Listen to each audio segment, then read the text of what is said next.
How has 2022 been for you? How have you ushered it in? Sit with that for a moment. Yeah. For me, I welcomed it with COVID. Although I don't have an official test to say that I had COVID, um, I did lose my sense of smell. And I'm actually quite grateful for it. Yeah, I know. There goes Nat, seeing the bright side of something. It's not really the bright side of something, it's actually being engaged in my direct experience. It was painful for a couple of days. Yeah, my brain really hurt. Um, my lungs weren't impacted.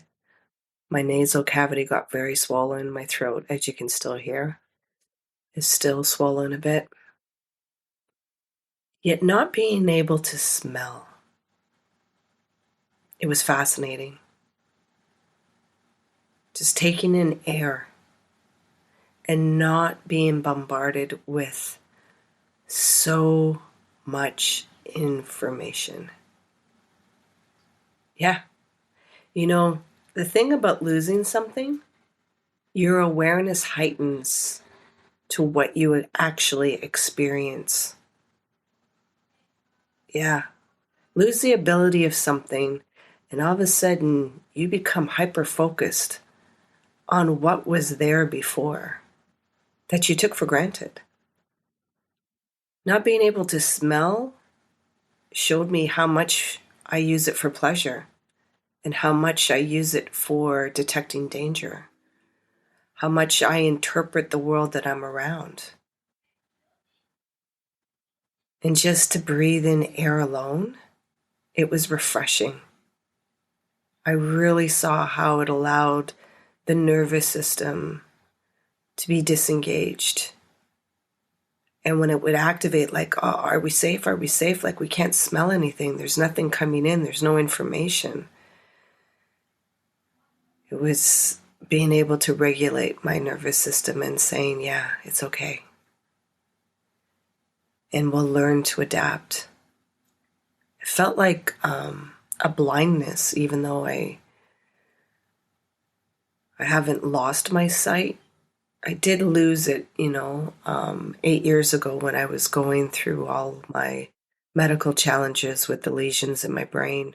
My head was in so much pain. I was experiencing vertigo, and the lesions had moved the positioning of my eyes, causing me to have double vision.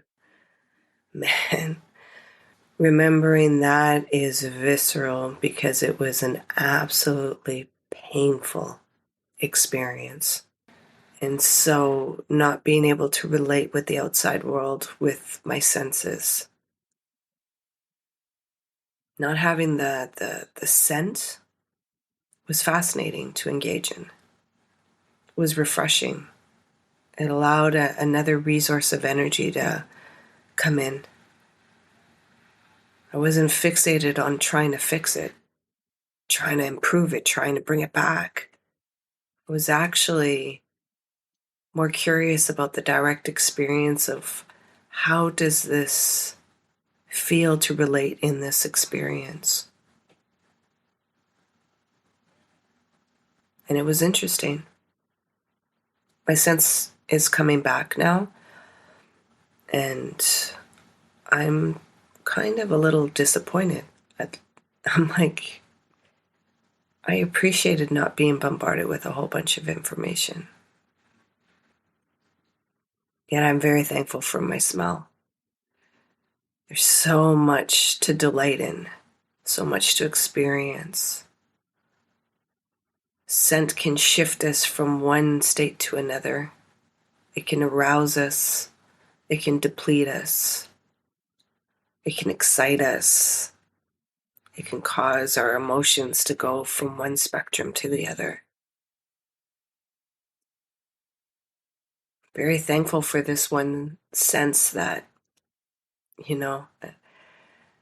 once you lose the ability, there's a different type of appreciation in how you'll use it. And we fall asleep.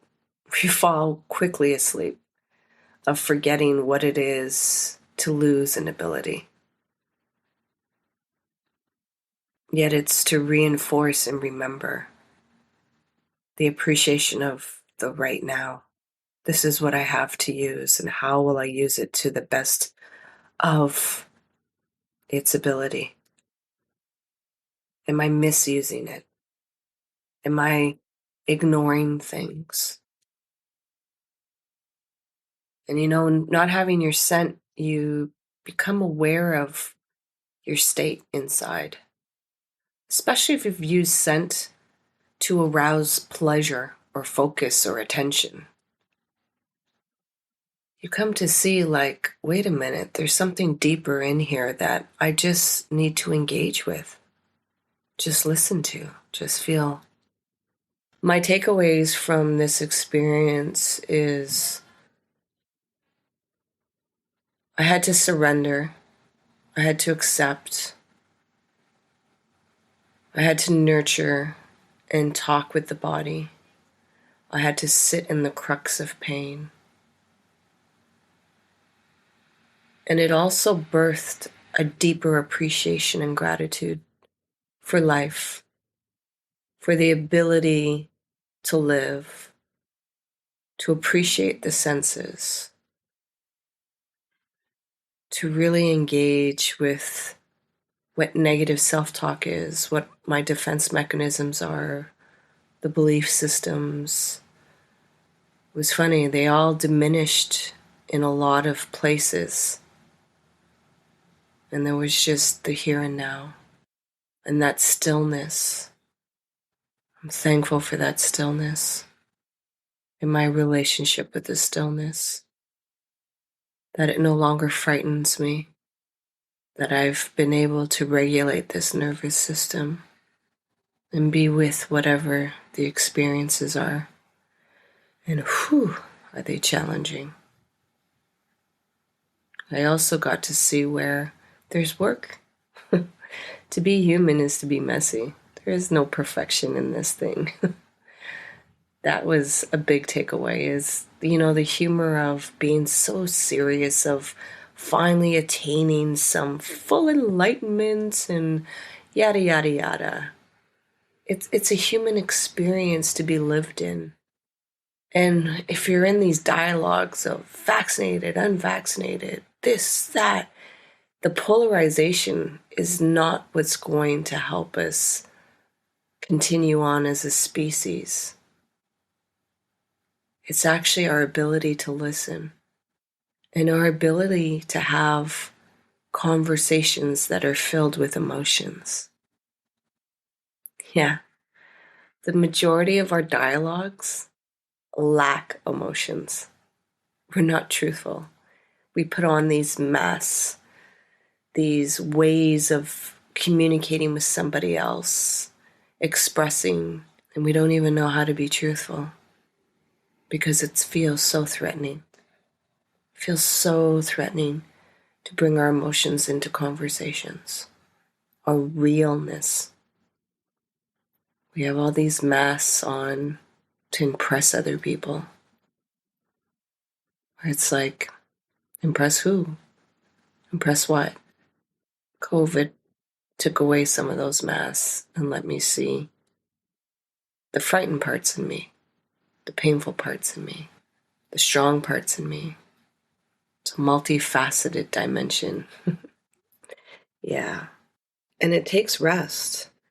And that, for a very long time, for me, felt like a threat. I didn't know how to be in my body and rest. I didn't know how not to listen to that self-sabotaging voice inside. Because you see, in places where I rested, I was harmed. And so the body remembers that. And I'm thankful for the years that I've put in to understand and appreciate my system, my nervous system, understand the traumas, understand the sensations and feelings, So it's telling people just to rest. Just rest. Why can't you just rest? Well, actually, it can feel like a high signal of a threat for some. And they don't even realize or don't even know. There's this activation in the system that's just going and going and going. Yeah. So COVID requires rest for the body to relax. It does. It did for me anyways. So yeah, 2022. I'm amazed by how resilient we are as a human species and how there's some questions being asked that no longer will take a superficial answer. We're actually asking questions that are requiring solution-based answers. It's very easy to answer a question with a problem answer.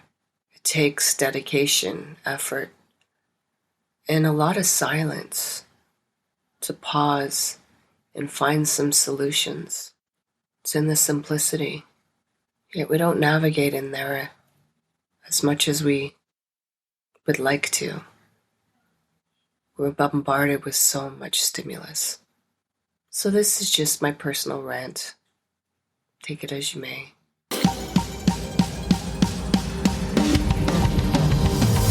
Thank you for making it to the end. I appreciate you and your time. If you found any value in this conversation, I ask you to help us grow by subscribing to the Liftoneself podcast and more, sharing it out to others. The more that we have conversation and dialogue that are honest and open, that is when we can remove the stigmas around mental health. Until next time, remember, be kind and gentle with yourself. You matter.